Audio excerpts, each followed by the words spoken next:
आणखी एक महत्त्वाची बातमी, इटलीच्या नागरिक असलेल्या सोनिया गांधींचं नाव 1980 मधील दिल्लीतील मतदारसंघात होतं असा मोठा दावा भाजपचे आयटी सेल प्रमुख अमित मालविया यांनी केलाय।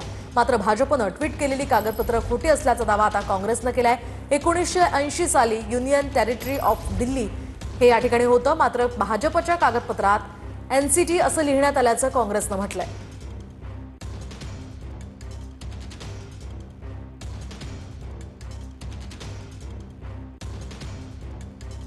तर सध्याची महत्त्वाची बातमी आपण पाहतोय। 1980च्या दिल्लीच्या मतदारसंघामध्ये सोनिया गांधींचं नाव कसं असा सवाल भाजपनं विचारला आणि ही कागदपत्र ट्विट केली। दरम्यान या संदर्भात आता काँग्रेसनं उत्तर दिलेलं आहे।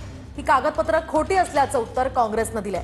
सोनिया गांधींच्या या नागरिकत्वावरून हे आरोप केले जात आहेत। भाजपनं 1980च्या दिल्लीच्या मतदारसंघामध्ये सोनिया गांधींचं नाव कसं असा सवाल केला आणि त्याला आता काँग्रेसनं उत्तर दिलं।